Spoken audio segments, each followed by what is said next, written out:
Hey guys, so I had this list in my phone, 24 backlist books to read this year. Because, you know, 2024, that was the vision, right? Now that we're halfway through the year and I haven't uploaded a video since I was like 10 years old, I thought now's a great time. One thing that I've had a massive awakening about, and by massive awakening, I mean, I'm fucking sick of it. I'm over it. I'm beyond over it. I'm sick. Ill, if you will. Ill of it. It's the fact that I make lists of things that I want to do and I don't do them. Let me share my list with you.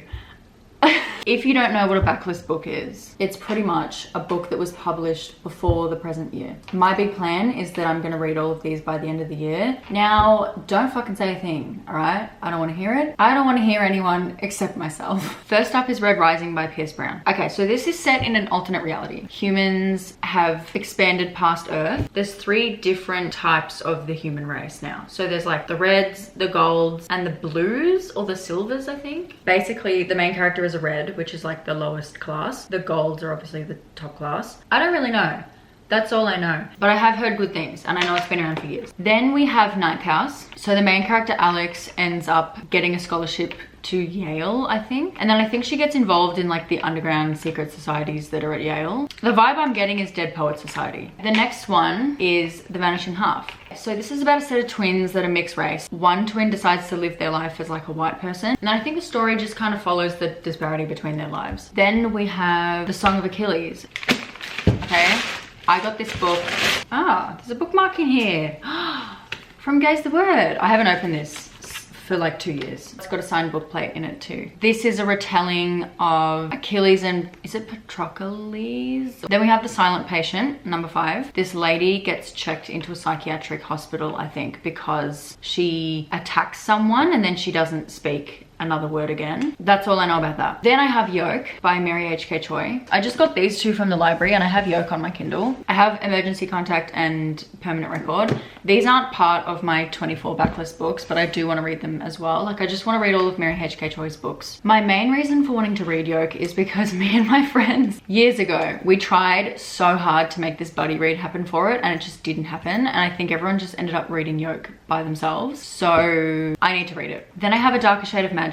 I remember when Owlcrate first became a thing. Like when Owlcrate launched their first ever box, this was the first book that was in it. And this is the first time I heard about it. So this is set in London and there's 3 parallel versions of London. There's a white London, a red London, and a grey London. And the main character can jump between each parallel world. That's all I know. Oh, I've also got Circe by Madeline Miller, which is on the list. I don't know anything about that one, but I have the both of them, so I want to read it. Then I have The Raven Boys. It's about this girl, I think her name's Blue. All the women in her family have been able to see and speak to people who've just died, except Blue never had that gift until randomly she develops the ability to do it. There's always been this thing with her, like there's a curse on her or her family where she will be the reason that the love of her life dies. So she meets these boys called the Raven Boys and she starts falling for one of them, but then she's like scared to fall in love with him because she's like, well, whoever I end up falling in love with is gonna die. I'm not committing to the whole series, I'm just committing to the first book. Number 10 is Death of a Salesman by Arthur Miller. Really didn't enjoy reading the play, but when I think I watched the movie version of the play, right? When I actually watched the play, it was a whole other story. I loved it. There are certain plays that you really need to watch it as a play so that you can get the emotion behind it. I think reading a play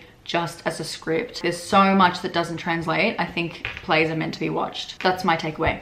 This story's great. Basically had a chip on his shoulder his whole life, and as he's getting to the end of his career, he never really made anything of himself, likes to think of himself as this somebody, but in reality he's a nobody, and he's got this massive insecurity about it. Then the next one on my list is If I Had Your Face by Frances Cha. This one follows 4 different girls living in Korea in the same apartment complex. It mainly focuses on beauty standards in Korea, which are next level, like next level. Follows a girl who's trying to get pregnant. She's talking about how terribly women are treated and like mothers are treated and why the birth rate is dropping so drastically over there. Next one is Horror Store.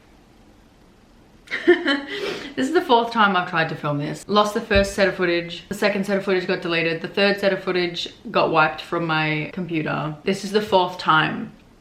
Okay, so I think we left off with Horror Store. This one, I think it's written by Grady Hendrix. This is a book about a haunted IKEA. The book itself is actually designed to look like an IKEA brochure or an IKEA manual or something like that. I know it's a horror story, set in IKEA, in a haunted IKEA. Okay, number 13, Diary of an Oxygen Thief. My understanding from reading the first line, which is, I liked hurting women, is, what the fuck, first of all. The fact that the author wanted to remain anonymous is what intrigues me the most, because it's a book about an incel. So it's like, is this author anonymous because this is genuinely what they think? They must. Like, I don't know. Well, I haven't read the book yet, so I can't judge, but that's one to read this year. Number 14, You Are a Global Citizen by Damon Dominique. Damon Dominique is a travel YouTuber, right? Or travel blogger, whatever. I loved watching his videos when I lived in Europe as well, because at the time when I was living in Italy, he was living in Paris, and he was making all these videos about living in Paris. I don't know, it was just like so relatable. Like, I just loved, it was so entertaining. And now I think he travels around the world and he makes travel videos from like everywhere. He put out this book and I really want to read it. You know when like a creator that you follow and have followed for a long time releases something, like you want to just... Then we have Milk Fed. It's a literary fiction. I think it was really popular a few years ago. It still is popular. It's about these two Jewish girls. One has an eating disorder. The other one works at a yogurt shop. This book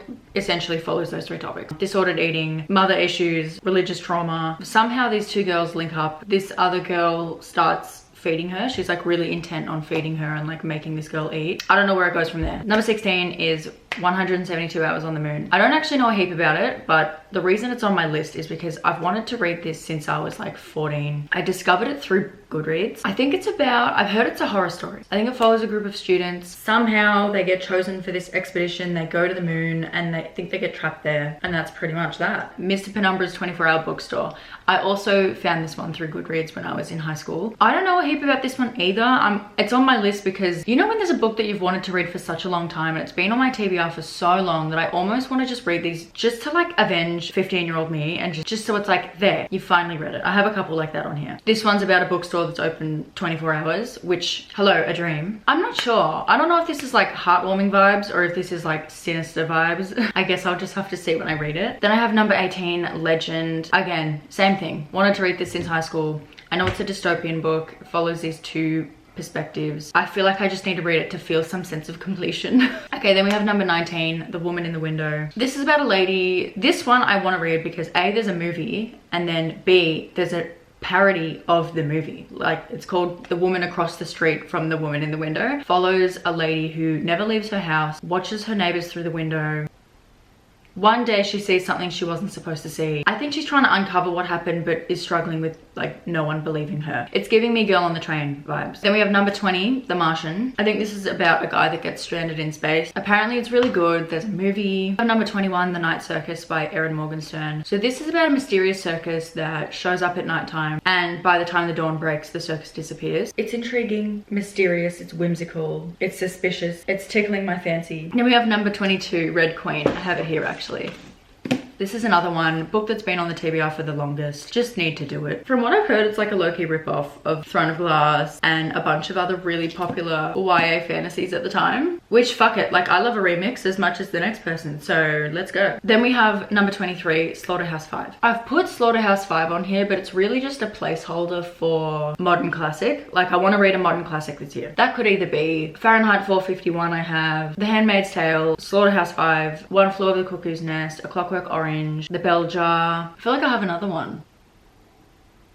Brave New World, 1984. Any of them. If I read any of those, I'm happy. And then the final book is Scythe. I've read 3 books on this list already. Death of a Salesman, If I Had Your Face, and this is the other one that I've read. My friend lent it to me and I've read it and returned it to her, but she's given me these 2 as well. I think it's a dystopian. Yeah, it must be. It takes place in the far future where society has progressed to the point where humans just don't die anymore. Our medicine is so advanced that humans don't die. So there's a career that's actually created, which is being a scythe. The whole point of your job, kill people off. Scythes were created to control the population size. The way they run it is like, oh, back before modern medicine was this advanced, people would just die at random. They have a quota. Every scythe has to kill a certain number of people every year. I guess they try to be as fair as they can. If a certain percentage die every year from car accidents, they try to align it with like, you fit the profile of someone that would have died in a car accident. Young college student that loves drinking and hanging out with their friends at night and going to parties. You'd fit the profile for a random car crash death, so that's why they pick them. Or like, certain percentage of deaths every year are drowned. You're not a strong swimmer, but you went to the beach last week, so yeah. It's kind of like that. There's these 2 apprentices that are learning to become a scythe under this one guy. Some of the scythes are really corrupt. Some of them are very fair. It's a good book. Loved it. I think I gave it 5 stars. So yeah, I would recommend it, but let's just say in place of Scythe, for the sake of this list, I'll try to read the other 2. So yes, that was the list that I made at the start of the year, and now that we're halfway through and I haven't really made that much progress, I really wanted to make this to make myself do it. Okay, so what we're gonna do is we'll check in at the end of the year and we'll see how I did. Hopefully I read all 24. That's pretty much it. Let me know, are you more of a new release reader, or do you primarily read backlist, or is it a bit of a mix of both? Thanks for watching. I'll see you in the next one.